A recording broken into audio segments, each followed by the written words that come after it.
shows that we are live.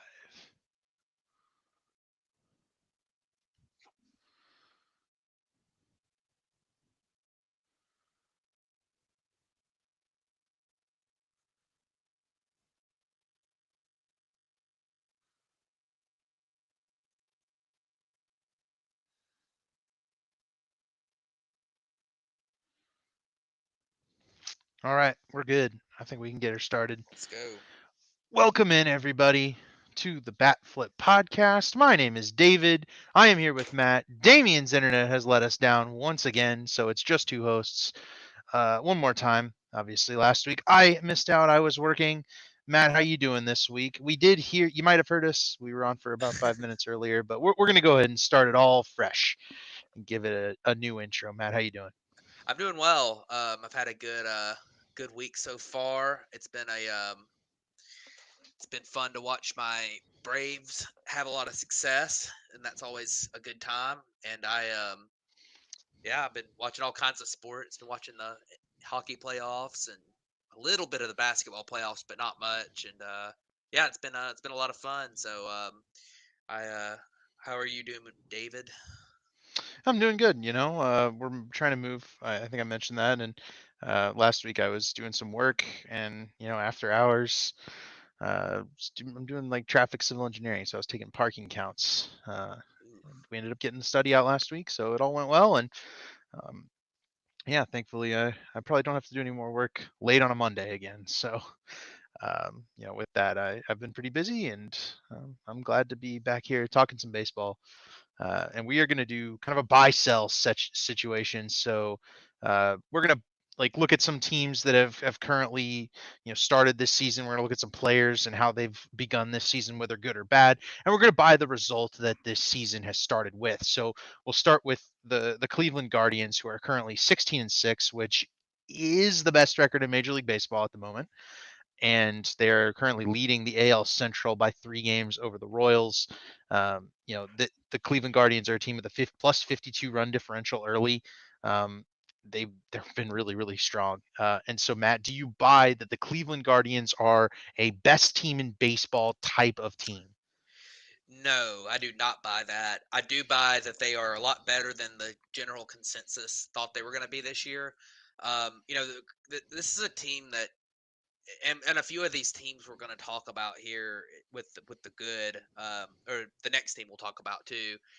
It, this is a team that it seems like is able to pull out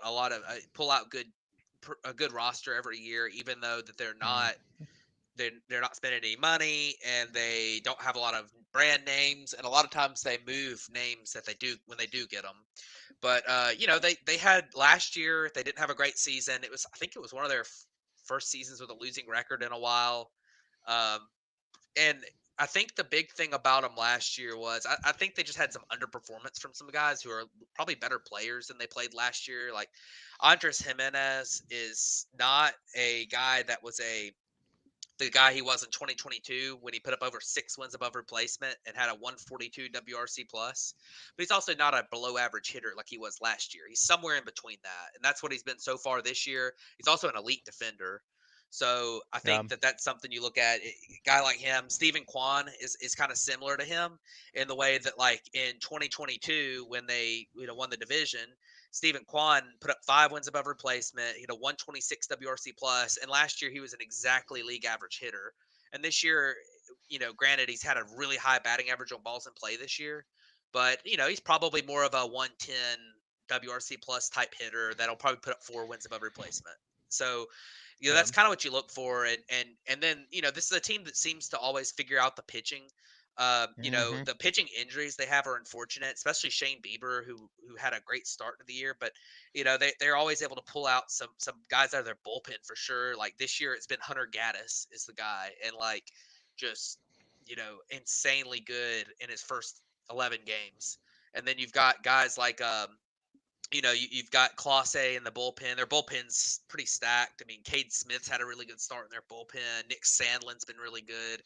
And they've been able to pull out enough starting pitching through, like Tristan McKenzie, who hasn't had a great start, but he's a name. Logan Allen's kind of the same way. But they've gotten a good contribution from Carlos Carrasco, who's Yep. back with the team. Tanner Beebe, who was a rookie last year, has pitched all right for them in the rotation. So this is a team that has some good pieces. I don't think the pitching's going to hold up in the starting rotation long term unless they get some guys back, which they will not get Shane Bieber back, but they will get Gavin Williams back, I believe, somewhat soon. So, but this is a team that I do think that I don't know. They could be the favorite in this division now with how bad the Twins have started to me. But they've been pretty impressive so far. So I'm gonna buy that they're a legit contender in the Central. I'm gonna sell that they're like a best record in baseball type team. Yeah, I'm gonna concur with that pretty much exactly. I want to point out that most of their offensive damage has been done by Josh Naylor, right? And that's a guy who's got a 187 WRC plus so far, 393 on base, 623 slugging, 6 homers, 20 RBIs. He's been the powerhouse that kind of the Naylor name was supposed to be as prospects when it was him and his brother coming up in this farm system. And Bo's been okay, right? 2 home runs. He's playing some pretty good defense at catcher for them, but nowhere near the impact that Josh is currently having on this offense. And it's one of those things where they're doing this without Jose Ramirez contributing, right? I'm selling that they're a best team in baseball. I don't think that's going to maintain, but I do believe that this is a team that is going to surprise me. They're going to prove me wrong in terms of my predictions, and I think they're definitely a favorite for this division. But we're gonna talk about another team that's right behind them, and I'm skipping over on our notes a little bit, but let's talk about the team that's right behind them. The Kansas City Royals are 13-9. They have a plus 38 run differential, but this is a team that looks like the culmination of what was done in the offseason by a very aggressive Kansas City front office. Are we buying that the Kansas City Royals have turned a corner and are making plays at the top of the AL Central and will push this Cleveland team throughout the whole season? I think I'm gonna buy the Royals. I was really skeptical about them, and I'm still skeptical in some ways about them. But I think their lineup. The funny thing to me is that everyone in the offseason talked about Seth Lugo and they talked about Michael Waka.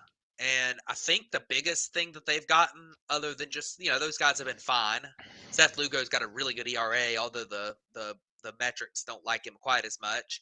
I think the biggest thing that they've gotten has been the improvement from players they already have, Mm-hmm. and it's legit improvements. Stuff like um, you got stuff like Salvador Perez defending this year somehow Mm-hmm. and also hitting, but you know you're not always worried about his bat. But he looked cooked last year completely, and Right. I completely written off coming into this year, and he's looked pretty good so far. Benny Pasquantino is healthy. He's a guy that they were going to rely on last year. And then you've got MJ Melendez and Nelson Velasquez, a couple guys who, last year they had some stretches where you're like, man, these guys might be pretty good, but they weren't putting it together consistently, and they've both kind of put it together consistently so far. I mean, you got MJ Melendez has got his plate discipline numbers are really good this year. The average is a little bit low. He's got a really low batting average on balls in play, and he's put up over a half a win above replacement. He's actually been a good defender and base runner to go along with a 121 WRC plus. So, you've gotten those contributions from some guys in your lineup that you probably weren't totally expecting to get that from. And then you look at their pitching, and I think their pitching's where the biggest. Cole Reagans has really proven that what he did last year, outside of his last start, which was honestly just a horrible luck start he just had. He gave up like 7 earned runs, and like all of them were on singles and stuff. But you look at Cole Reagans, and he's kind of proven that what he had done in the second half last year after the trade was legit. And then the guys they added in have been solid, and Brady Singer's really taken a step forward this year, kind of back to what he was year before last. The one thing that I do worry about this team's depth. I don't know that their offense. They've got a few guys that are really hot right now, and I don't know if their offense is deep enough when one of those guys maybe goes out of the lineup for a couple weeks or goes cold for a couple weeks. And then their pitching's kind of the same way. I really don't trust their bullpen at all. And I think that especially, I mean, they've got Will Smith closing games right now, and I'm just in shock that he's actually in there closing games in 2024. But you look at you look at the depth in the bullpen, and then if you lose a starter in your rotation, that would be a pretty big problem too. But they're they're in this division. I think everyone's a contender at this point, except the White Sox. Like, because I could see a world where any of the other four teams can find a way to win the division. I mean, they're all like real close together, and I thought the Twins were going to be pretty head and shoulders above everyone else, except maybe Cleveland coming into the year. But at this point, I'm kind of feeling like they're all four are kind of even. So except Yeah. Twins might not even be up that high. We'll talk about them here in a minute, but I do like this team. I guess I'm gonna buy their start, but again, I'm gonna sell that this team ends up over 500. I'm gonna say this team does not end up over Okay. 500 on the season, but they're gonna be I, close. I th- well, I think that ends up being a sell overall, right? Like I think this is not only is this a plus five like 500 start, this is a playoff style team start, right? Yeah, And I would say that's a sell in that case. yeah, I'm buying this team as being a playoff team. I think they can absolutely get in there, given the weaker start in the AL East, right? I mean that whole division is marginally over 500, so at the end of the day, the Rays or the Blue Jays may step forward and bypass, where the Royals are right now, but it'll be a dogfight and they all kind of have the same record. And I kind of feel similarly about the way this Royals team has because you didn't mention it. Bobby Witt Jr. is continuing that superstar performance that he earned that $287 million extension in the offseason with. Right. They have that superstar pedigree at the top of the lineup to the Royals. Right. And with Salvador Perez having doubled his walk rate, his career high walk rate. Salvador Perez has been around for 13 years. He has doubled his career high walk rate this season, and we're at 86 plate appearances. This is about the time that those rates start to settle and get more concrete as to what a player is going to perform over the course of a season. And he's at 8%. He's never had a walk rate higher than like 4%. So this is a remarkable turn of events for Salvador Perez, and it's huge for the Royals. I do want to note that Will Smith is not closing games for the Royals. It's James McArthur, yeah, who is awesome right now. He's got a 1.34 FIP, 4 saves. He's striking out a lot of guys. McArthur's good. I yeah. don't think I he'll think be I don't think that closer role will be an issue for the Royals going forward. And John Schreiber setting up. That's a guy who yeah, was really good for the Red Sox for a I while. think Will So Smith might have started as the closer, but I don't blame yeah, him for taking him out of there very quick. And I was shocked that he even got that opportunity to start with. yeah, he's sitting on a 12 ERA right now, and obviously as a reliever that can fluctuate, but Will Smith's not going to be dictating the final games for this Royals team. It's going to be James McArthur, and he's a very good starter. Um, and when we were talking about the preview for this Royals team, I mentioned Brady Singer's going to have to step up if they want to have a good season. Here he is. He's had several good starts going so far, right? And it's a long season, but start off with a 1.54 ERA, even if those results may be a little unobtainable to maintain because he's giving up some home runs. You know, that's fine, but they're getting the results for now, and this is a group that can certainly move forward, and if they stay healthy, will be able to, I think, with the pedigree at the top of the lineup, the top of the rotation, they're going to maintain this. And I'm buying that this is a playoff team going forward because they'll be able to make some trades at the deadline and improve this roster. Yeah, and to expand on your point on Brady Singer too, I think that some of those home runs are inflated. He's got a Yeah. 58% ground ball rate right now. Yeah. So He's a bowling ball guy. yeah, he's really that's something that I don't think he was that good at that last year. Like he's really kind of improved that back to, Hmm. like last year is at 49%, which is still good, but like he's at 58% right now. He's really looked good so far. Right. So let's go from one Central to the other. We'll go to the NL Central leading Milwaukee Brewers. They are 14-6 with a plus 35 run differential. And this was a team that I think I picked to finish last. Like we were not high on this team, this Brewers team this year, right? This is a team that lost their manager. They lost their two top starting pitchers, and we collectively chose them to finish fourth, fifth, and fifth, respectively. you picked the Brewers to finish fourth. They are currently first with a 14-6 record. Do you buy that the Brewers have overcome our criticisms and are racing to stay at the top of this NL Central division? I I think I'm gonna sell the Brewers. I think that I've been, and I guess to my expectation, they're probably closer.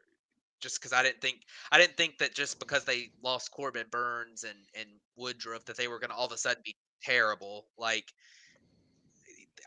their offense had a bunch of guys that really underperformed last year, and they did add to their offense. They added young guys. They added Jackson Churio, who's been Hmm. pretty good. Not a great at the plate, but he's been really good defensively, and he's run the bases really well. He's been, you know, close to average at the plate. They For what it's worth, I would contest that a 91 WRC plus by a 20-year-old at the major league level is extremely good. Oh, I agree 100%. I'm just Like, saying, like, if you're just 4 homers. forgetting the situation of him being such a young Yeah. kid and stuff, like just in general, like, is he a good player this year, type thing.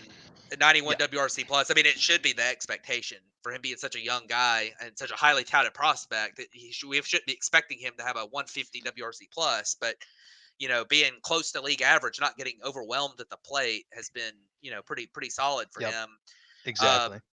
and then, they added other guys like Reese Hoskins, been good in their clubhouse, I think, at the very least. Bryce Terang's had a horrid start. He's always had the plate discipline, but he's hitting for a little bit more power this year. I don't know how sustainable that is, but and that's the reason I sell. Is just because I believe in Willie Adames bounce back. I believe in William Contreras, but Christian Yelich has another back injury. He was on fire to start the season. Hmm. So I don't know how that's gonna work out the rest of the year. Bryce Terang, I just don't believe that. I believe he might be closer to a league average hitter than he was last year when he was terrible at the plate. But I don't believe in him as a 144 WRC plus. Blake Perkins, I don't think is a 170 WRC plus guy. Um, and I just don't know where the offense is going to come from long term this year. And then you look at their pitching, and I'm kind of in the same boat where it's like, I mean, I think Freddie Peralta is amazing. I really like him, but other than him, it just seems like guys that are really overperforming their peripherals in a lot Hmm. of places. You know, you look at like, you know, Colin Ray's got a his expected ERA based on Statcast is a 6.18. He's got a 2.08 ERA in 4 starts. And this is Colin Ray. It's not like this is like, Jacob DeGrom or somebody who you just who cares about the expected ERA. The expected ERA is kind of what you would expect from Colin Ray. like, Yeah. um, you know, I don't Well, think Jacob Junis is going to put up a 2.25 ERA over the course of the season, and he's also hurt now. So they have a lot of yeah. pitching injuries too. DL Hall's been terrible. Like, Oh, I this DL Hall thing is worrying, yeah, right? yeah. I mean, it's time. Bullpen. It's time. Yeah. He's a reliever. He's been a reliever. You know, the Orioles thought he was a reliever. I know that they want to start him, and I don't blame them for wanting to start him because just to try it out, you can always. It's a lot easier to send a guy to the bullpen midseason than to send a guy into the rotation midseason. So, but it's time to put him in the bullpen. He just can't throw enough strikes at the big league level in the rotation. But I don't fully believe in this team. I think the division that they're in is. I don't think the division has an elite team, but I think they're too deep for them to just waltz right over everybody. And I think they'll stabilize, and this team will end up being. Yeah, I think they'll end up around 500, maybe a tiny bit under, but that's kind of what I think they'll hit about the expectation I had for the season. So I kind of sell to start. I mean, I would be remiss if I didn't sell the Brewers start, right? But I think for maybe some reasons that I wasn't expecting, like I'm selling it because Christian Yelich is hurt. I'm selling it because uh, you know, a lot of the offense is predicated on the success of guys who are not going to maintain that success.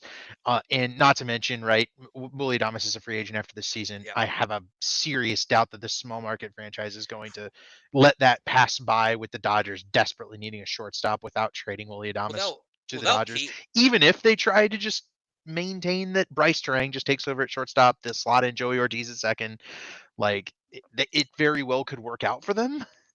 Yeah. But I have a very strong doubts that they'll be able to keep this clubhouse together over the course of the season so far. Yeah, I think that if they're in contention, like legit contention, like they're over 500 at the deadline, I don't think they'll sell Willie Adamas. I know they're the I Brewers, they're small market.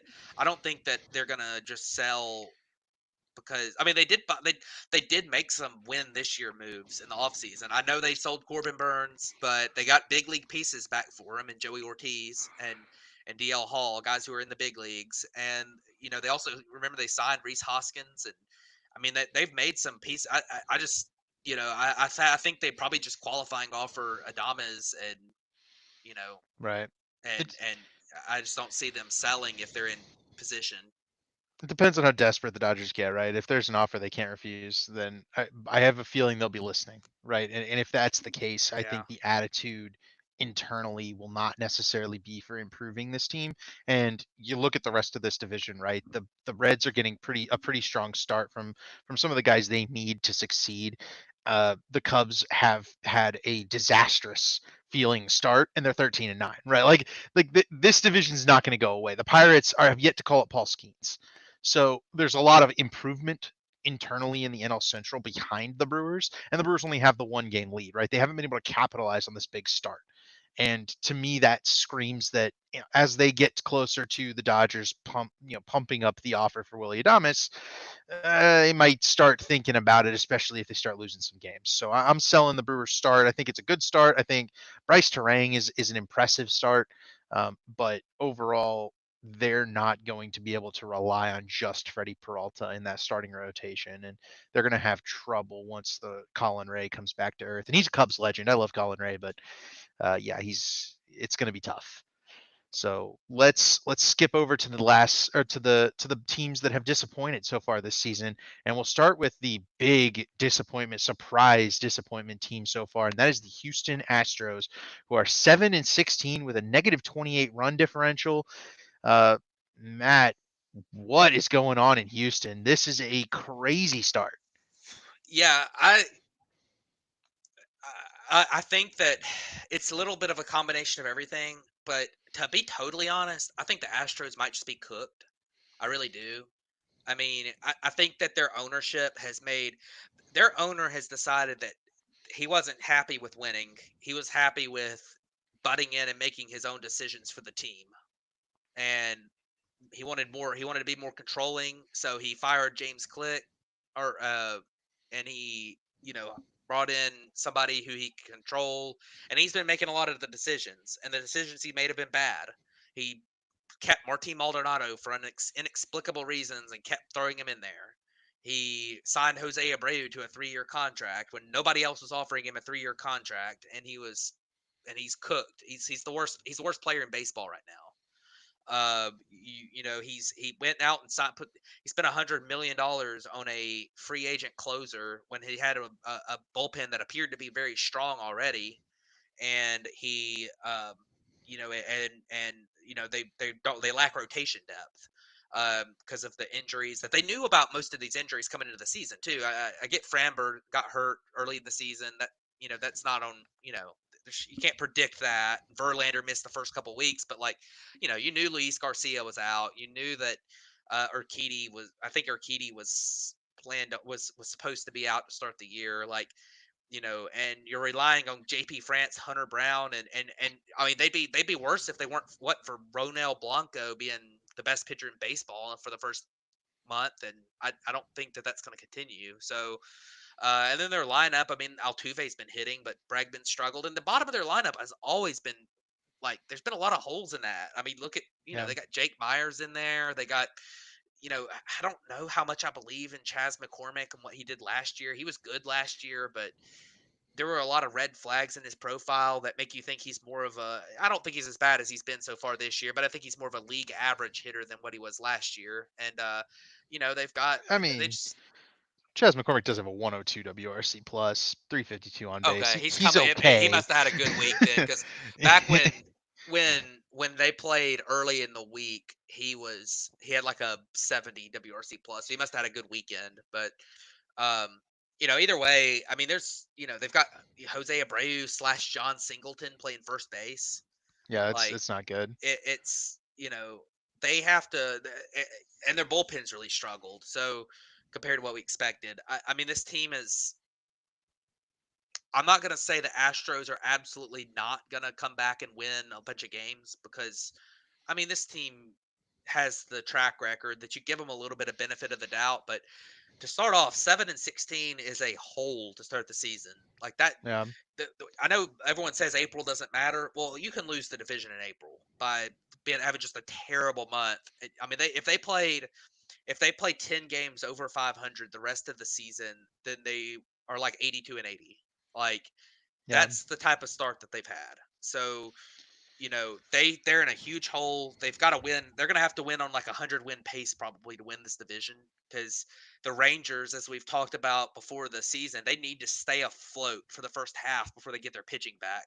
And And they've Scherzer's so coming far back stayed earlier than afloat. And expected. Scherzer's coming back, and DeGrom will come back later this year, and Molly will come back later this year, and like their pitching's going to get healthy at some point. So, and you look at the Mariners as a team that they're going to at least be around a 500 team this year. So and they've really underperformed on offense too to start. And the one thing I will say in the Astros' favor is that they have played a very difficult schedule so far. They've already played the Braves. They played the Yankees. Have they played the Yankees twice?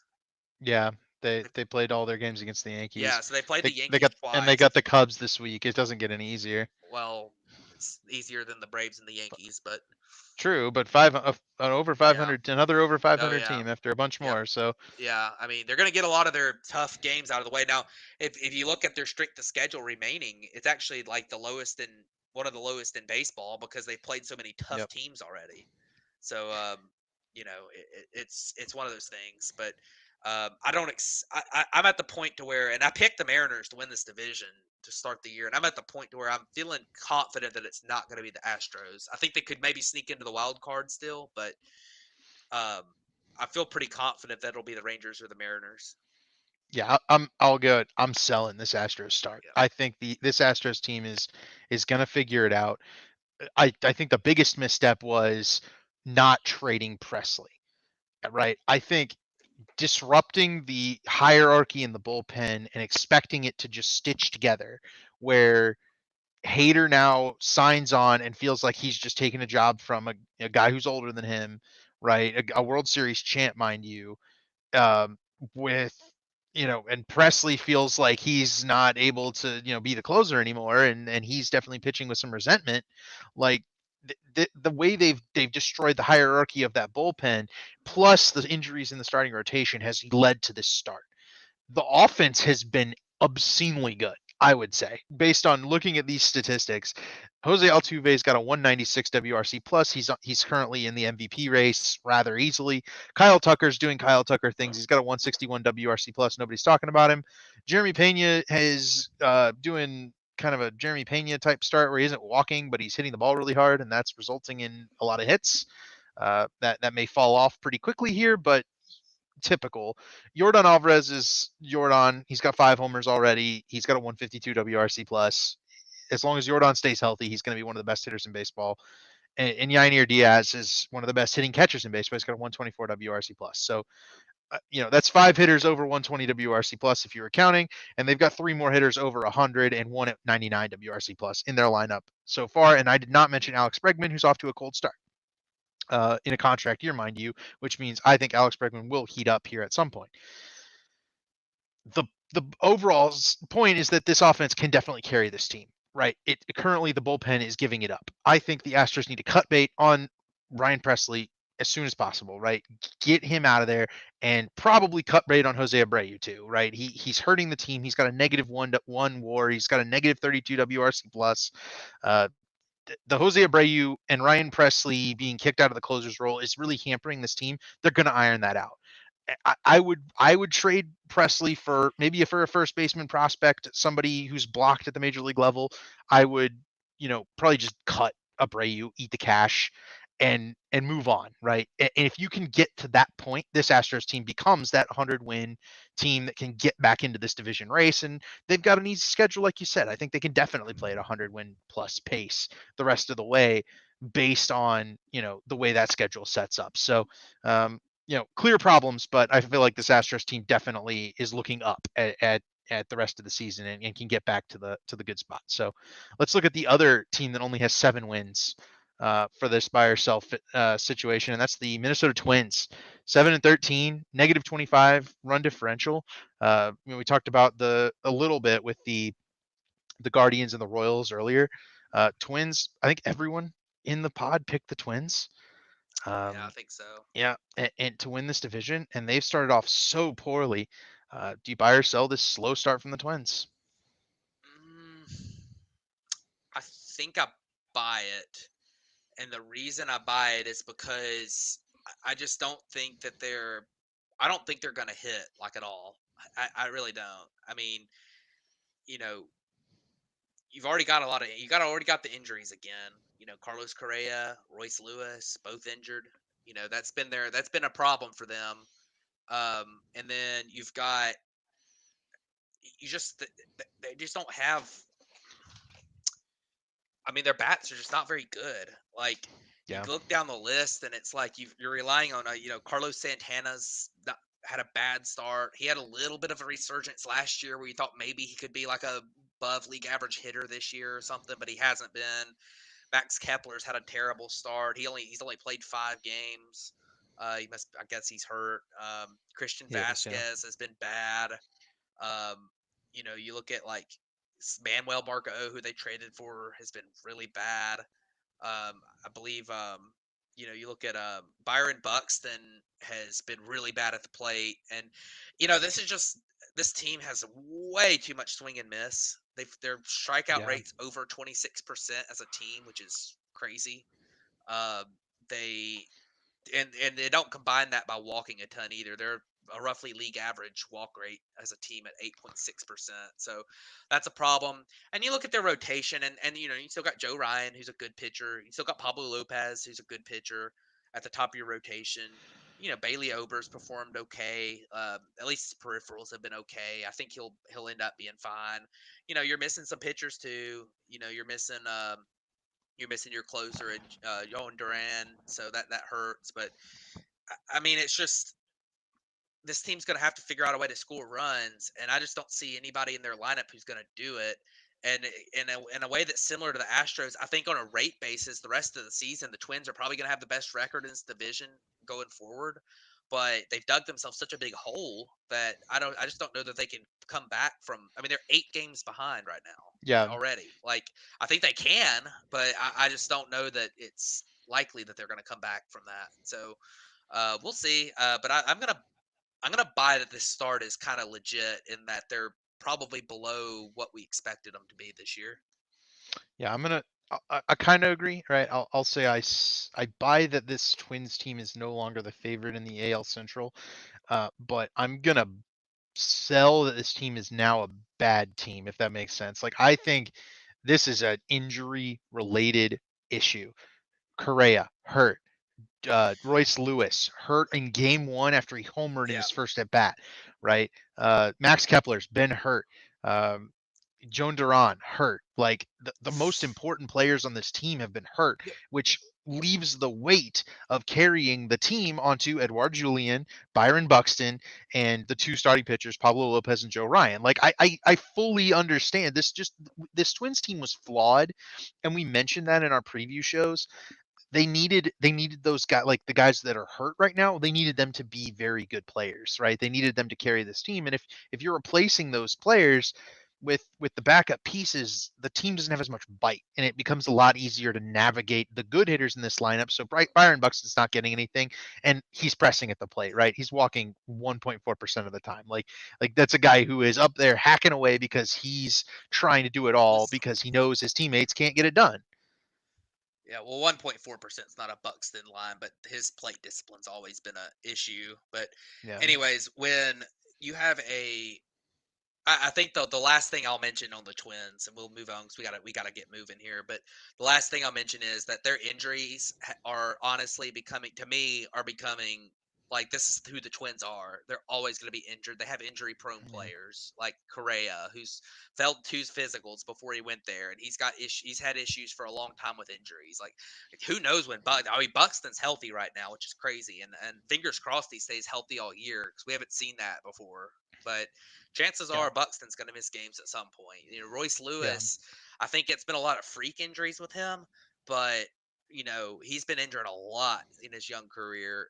I hate saying that, but this team just seems to be a team that has a bunch of players who are just kind of injury risks, and this is the kind of thing you run when you have that is that they could all get hurt at the same time, and you go on a stretch where you're 7-13 to start the season. Like, but we'll see. I think you know it's one of those things where you almost think when if a team starts injured, they're probably not going to get less injured as the season goes on. Hmm. So Yeah. You that's the tend you thing that tend to worries agree with me. that. Well, the guys get healthy. I Yeah. understand that aspect of it, but it's one of those where I sell the that they're bad, but if they don't get healthy, it is going to look like this the rest of the way, and Yeah. that will not be a good thing. Um, let's move to some specific performances, right? The Boston Red Sox are 12 and they're 13 and 10 rather, and they are not in the basement in the AL East. We were all projecting them to be the basement in the AL East. It's been off the strength of two of their strongest starting pitchers and two of the best starting pitching performances to this point in baseball. So, Matt, do you buy Cutter Crawford and Tanner Houck starting off the season with a .66 and a 1.35 ERA respectively as being able to maintain, Cy Young type performance through the course of this season? Well, Cy Young type performance especially for Cutter Crawford, I'd say no.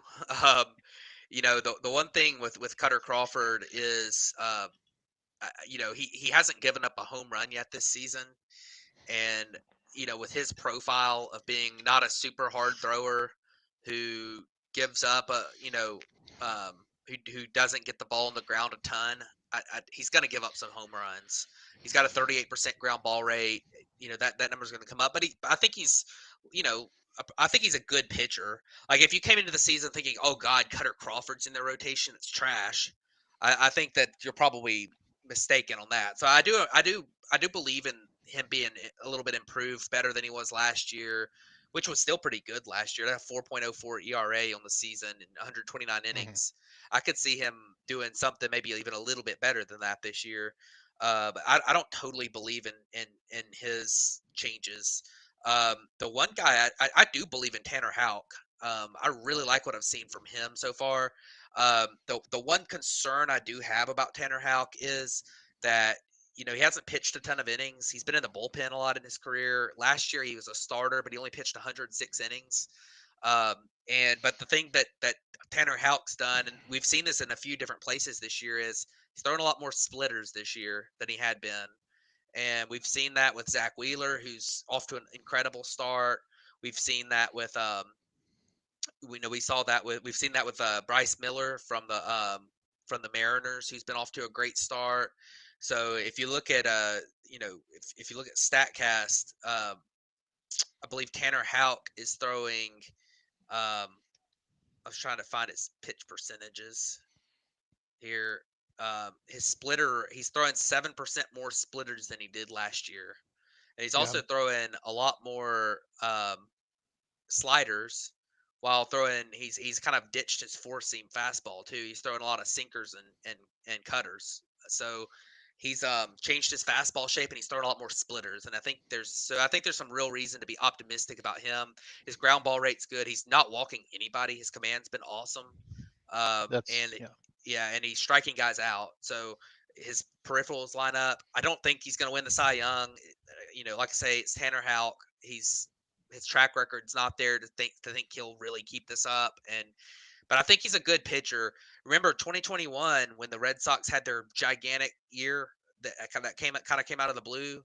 Tanner Houck was really good that year too. He only pitched Yep. 69 innings, but he had 13 starts in that season. He had spent time in the minor leagues during that season, and he had a 258 FIP, a 352 ERA, and 2.3 wins above replacement that season. So this is a guy who has had success in the past, and I really do believe that he's legit. Yeah. I mean, I just want to put credit where credit's due, right? Craig Breslow came over Yeah, as the GM of the Red Sox, and he's implemented a strategy that has certainly paid off in terms of the Red Sox starting rotation. It's been much better to start the year than I think anybody expected. You know, you mentioned how we shouldn't have said the Red Sox rotation was bad, but I think we kind of did, right? Like I'm pretty sure we were not yeah, convinced by it. And Cutter Crawford's proved us wrong, right? Tanner Houck's proved us wrong. I'm perfectly okay to admit that. I think I'm selling both in terms of Cy Young potential, right? But I am buying these changes from both guys. I think at the very least you've got two very effective starters, and I'm buying the changes that Craig Breslow's made there, and it puts Boston in a better spot. If they can just be a little better than we thought they were going to be, maybe they don't finish last in the AL East this year. That's a big step in the right direction for Boston, and having these two guys there to lead the way in terms of pitching adjustments is a big benefit. The other pitcher in the positive direction that I want to look at is Reed Detmers of the Angels. Through four starts, he's got a 1.19 ERA. This is a guy who's thrown a no hitter before. Do we buy that maybe he's turned a corner and he's finally finding the success that he was kind of promised as a prospect? I'm buying him to a certain level. He's always gotten a lot of swing and miss, and his issues have really been just command and then getting keeping and then the home runs. I mean, he last year 3.6 walks per nine. And then he gave up a lot of home runs, didn't get the ball on the ground very often. He still had a pretty good year last year. I mean, this is a guy, his track record's not terrible. He's a career 4.15 ERA, and he was a former top prospect who is now in year four in the big leagues. And one of those years was 5 starts. So, he's only 24. He hasn't been around a super long time. So this is part of the typical development curve for a pitcher. And he's changed his pick smidge a little bit too. He's a guy that throwing a lot fewer off. He's throwing fewer off speed pitches. He's throwing his fastball a little bit more, and he's throwing a lot more changeup so far this year. And I think that part of his thing is he's probably getting get better results with that. He's throwing a little bit fewer curveballs, and he's cut his slider percentage down by 12%. So, throwing a lot more fastballs, a lot more changeups, probably good for him. So, that's a good. I think he's got a good profile. I like the fact that he's a former top prospect. The talent's always been there. He's throwing his fastball harder than he's ever thrown it. 94 and a half is his career high right now so far. And I mean, I don't think he's going to put up a 1.19 ERA this year, but I think he's going to be pretty good. So I like Reed Detmers. Yeah, I'll buy Reed Detmers as a start for sure. I think in terms of being a top of the AL type starter, maybe a future ace for this LA Angels team. Yeah, I think I'd buy the way this is going for him, and based on the no hitter a few years ago, and then this start, I like what Reed Detmers is putting together. Let's do some hitters real quick in the good direction. How about Jordan Westberg, man? Baltimore's gotten a lot of big starts from guys, and we probably mentioned Jackson Holliday's struggles last week, but they're 14-7. They're currently leading the AL East. Are the Baltimore Orioles, and Jordan Westberg is maybe the surprise star of the offense. A 333 average, a 392 on base, a 639 slugging, 5 homers, 18 RBIs, and a 200 WRC plus to this point.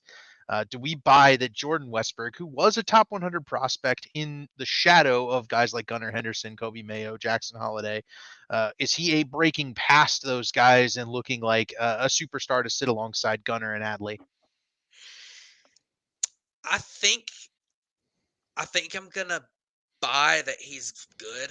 I don't think he's gonna put up a 200 WRC plus this year. I think Yeah, that's your limit. no, probably not that. Um, I think he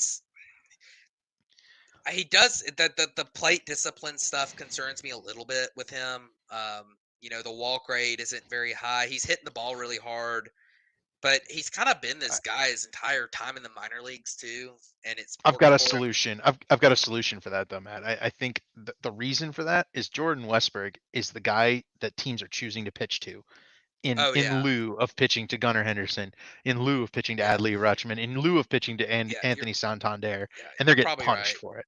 And he's got a 373 batting average on balls in play too. But he's hitting for power. He's hitting the ball really hard. He plays good defense in the middle infield. Like I like him. I think he's good. Yeah. So I'm gonna buy that he's a legitimately like, you know, I don't think he's the best. I don't think he's one of the top 2 or 3 players on this team, but I think he's really good. Yeah, I'm buying all my Jordan Westberg stock right now, right? This is a guy uh who had power in the minors, right? He slugged over 500 in AAA over 2 consecutive seasons, got to 130 WRC plus there. I imagine he'll be a around 120 to 130 WRC plus guy in the future, and that's a darn good player, uh, given the context that he can play both second base, third base. He can probably moonlight at shortstop if you needed him to. Being able to play all over that infield as needed, depending on how you want to play Jackson Holiday or Gunnar Henderson, he becomes the perfect fit to go alongside 2 star shortstop type prospects in Holiday and Henderson. And as Jackson Holiday struggles, Jordan Westbrook is 25 years old. He's been through AAA twice. He's had a stint at the majors already. This breakout feels very inevitable, and I'm believing that I think the Baltimore made the right call not trading him. He was in trade rumors all offseason, and they did a good job not trading him. Let's look at another former top prospect. This one, of the top 5 variety, in Ellie De La Cruz, who has hit 306, 412, 639. Same slugging as Jordan Westberg, by the way. 6 home runs, 10 stolen bases for Ellie so far, and a 180 WRC plus. Is the Ellie De La Cruz superstar breakout here?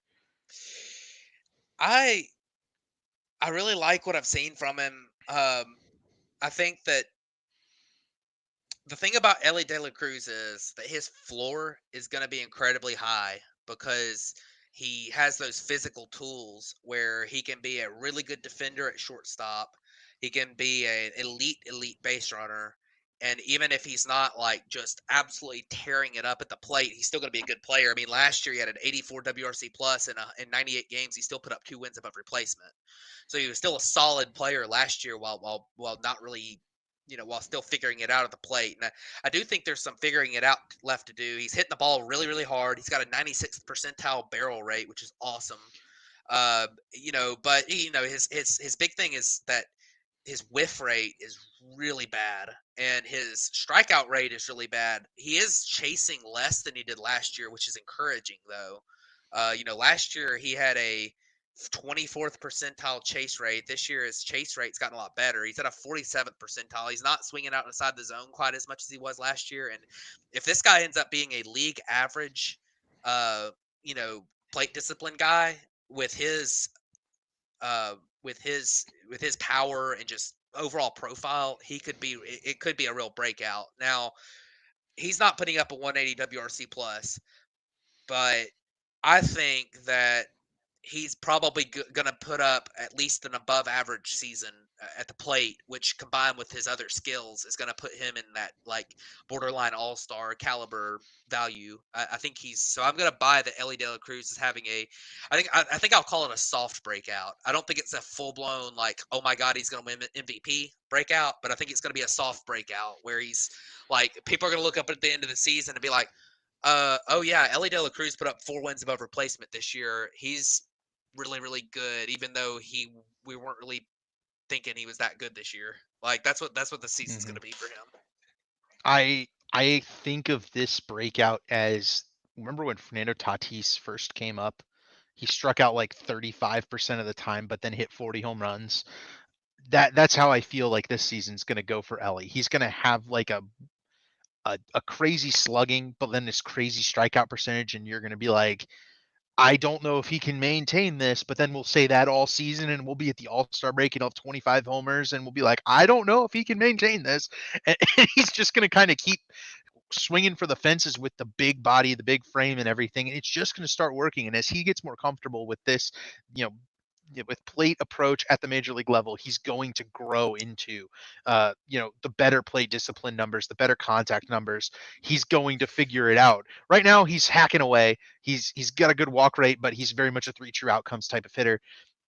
But this is a guy who steals immediately, right when he gets on base. So he almost needs to have a little more contact in that profile, and it's going to take him, I think, a couple of years to get all of that, worked out and together. But I think we might have ourselves like one of them he's gonna have like a 40-40 type of season, just somehow with like a 40% strikeout rate too, like the old 340s or something like Yeah, that is what he's gonna go for here.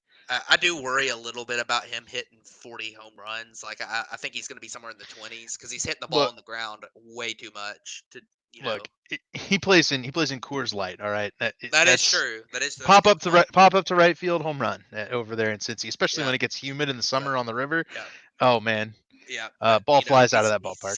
he's gonna have to adjust a little bit still and hit the ball in the air more because right now it's a Yeah. 60% ground ball rate and. Mhm. Like you mentioned, if you're playing in that ballpark, you're going to want to hit the ball in the air every single time. So that's an adjustment but that's also an adjustment that he might figure something out, take that in the middle of the season, and he's hitting the ball so hard, and his plate discipline numbers have improved enough to where, like, if he makes that adjustment mid-season, he could just go on an absolute rampage at some point too. So, Right. Yeah. um, I like what I've seen from him so far for sure. He's carrying Cincy a little bit also, which Yeah, is the other thing. Him and Spencer Steer are kind of hauling Cincy to the 12-10 record right now. yeah. Um, but regardless of that, let's. I gotta adjust this because we're coming up on an hour. Give me one player that has had a bad start this season. I'll let it open to you. It can be on our list. It can be anybody in the league.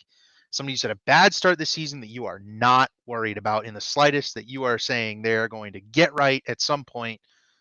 One player. Who's it going to be? I put you on the spot too.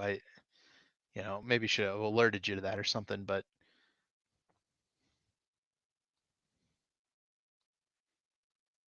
you still there? Uh-oh.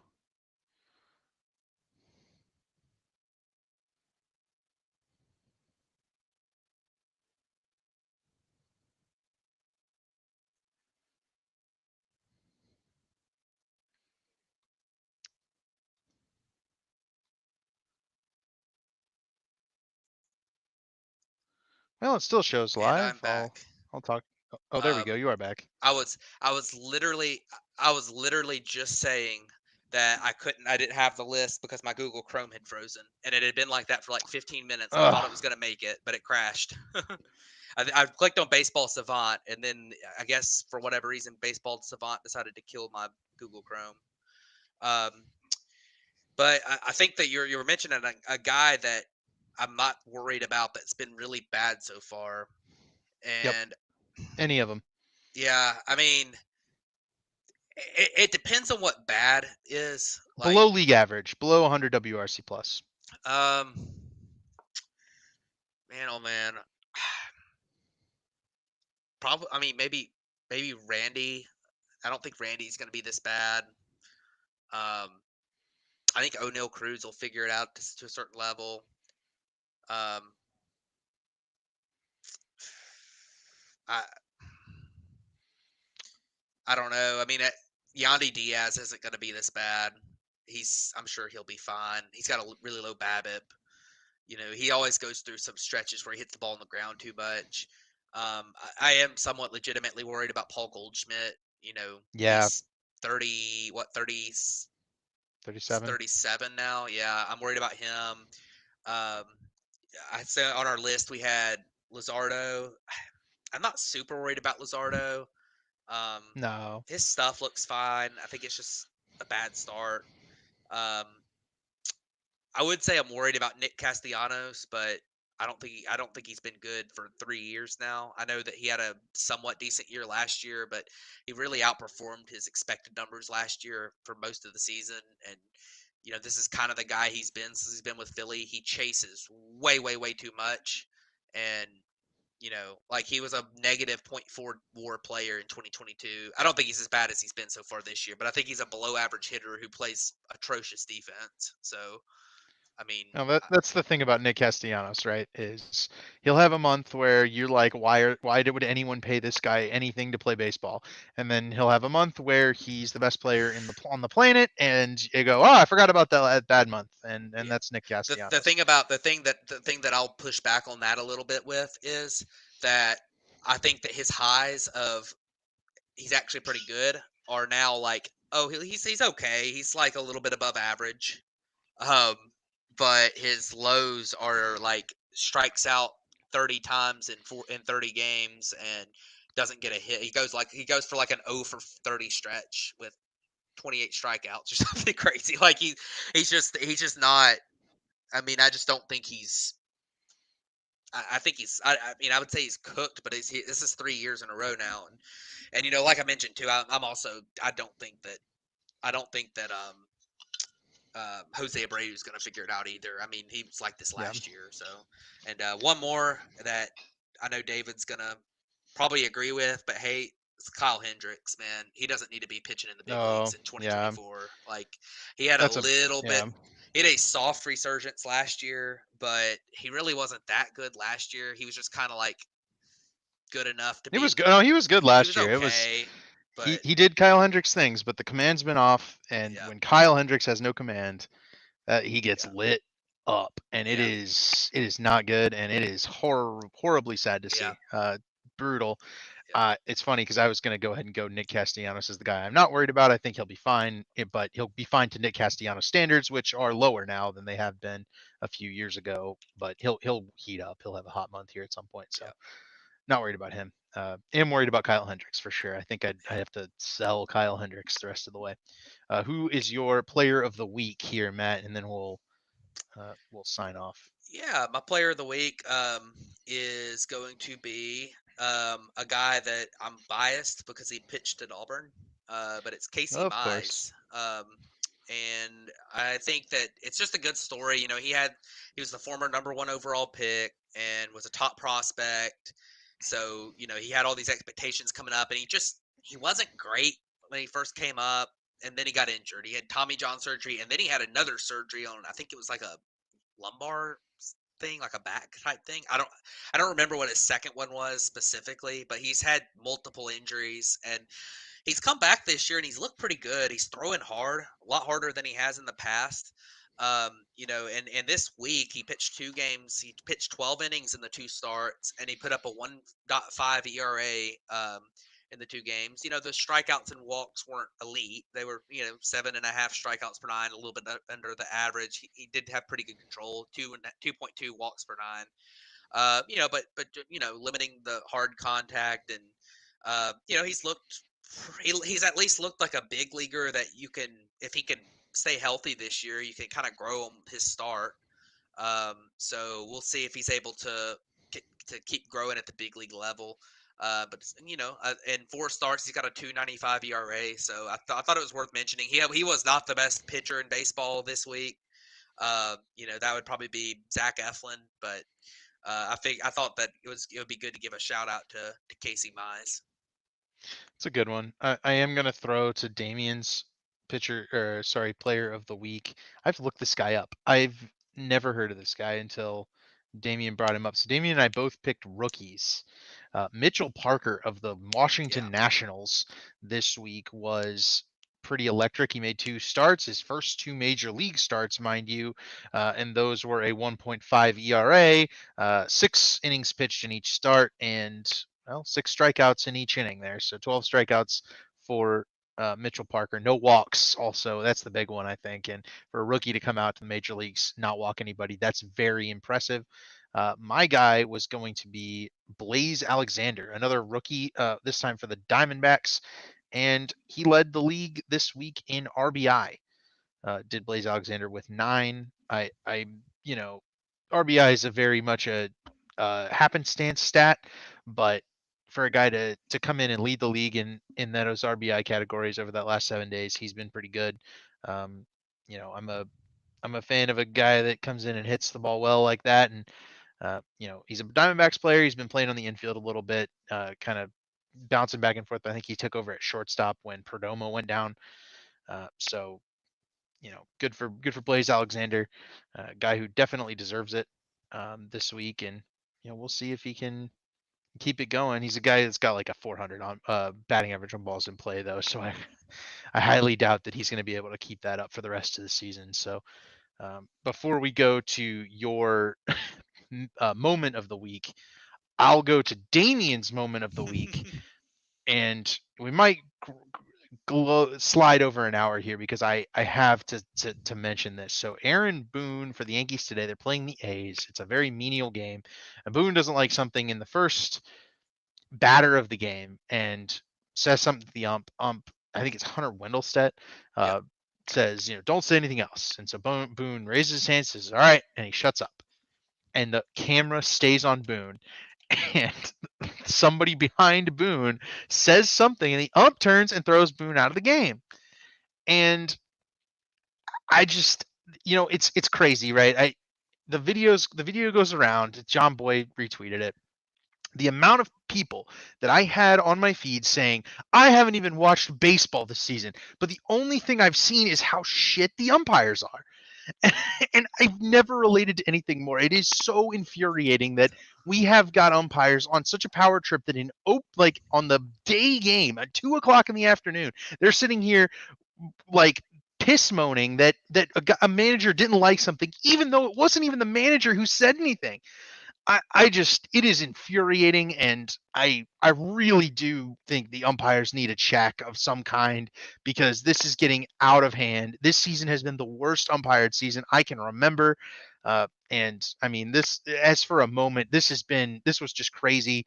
And the A's beat the Yankees today. Like, this mattered because Aaron Boone wasn't there to lead this team. Yeah, it's pretty crazy. People have been calling um, Hunter Wendelstedt a nepo ump because his dad was an ump for like 30 years. So I thought that was kind of funny. Um, but yeah, I mean, I don't.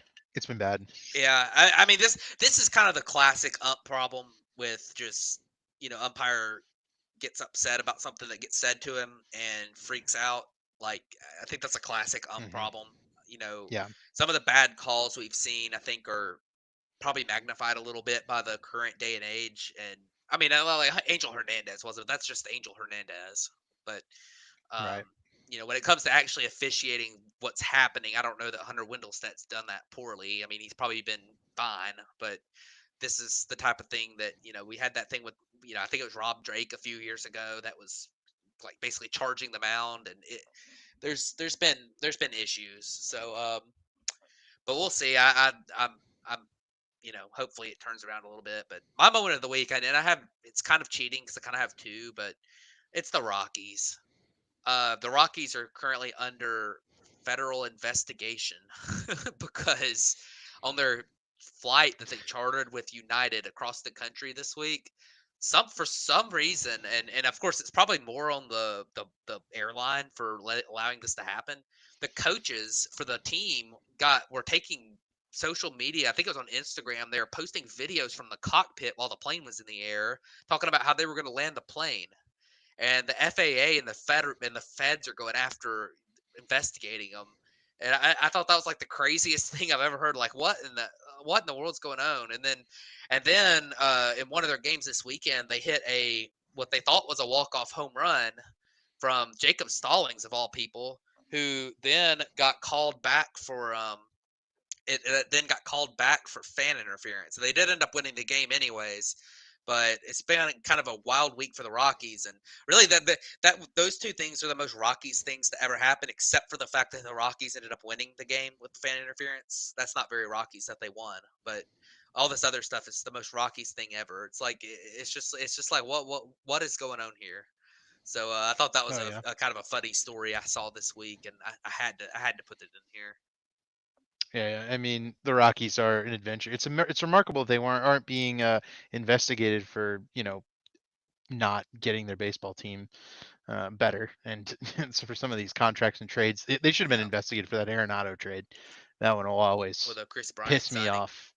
That's fine. Chris deserved that money. It's just he deserved it before, and now he's getting paid it, and he's not He didn't deserve doing it what he from did the before. the Rockies. Didn't need to be the one paying it though, because they weren't going to win. Even if he was 2016 Chris Bryant, they weren't going to win with him.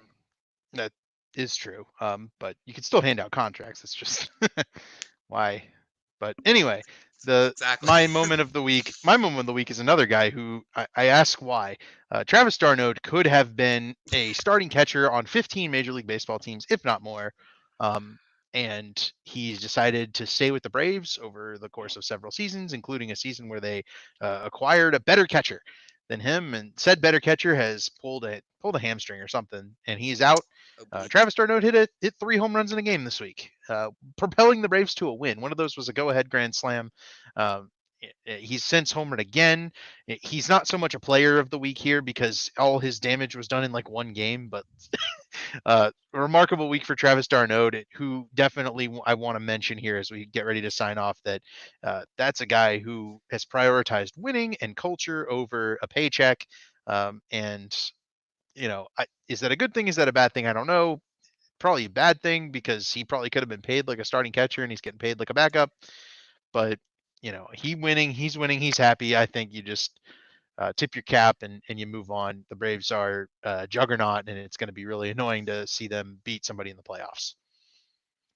Yeah, I mean that game was crazy, and unfortunately, not enough people got to watch it because it was an Apple TV exclusive. But um, it was fun, and then of course the following day hitting a home run in the next game was crazy too. It's just like this guy didn't just have one good game; he's just on fire. And then he hit another one tonight, so now he's got 5 in 3 games or something. 5 and 4. Well, he didn't play last night, so they played Trump. So he's got 5 home runs in 3 games. So he's just on a tear, and it's shocking because he looked totally lost at the plate for the first 2 weeks too, and then it's just all of a sudden he's the best player on the planet for 3 games. So I thought it's been fun to watch.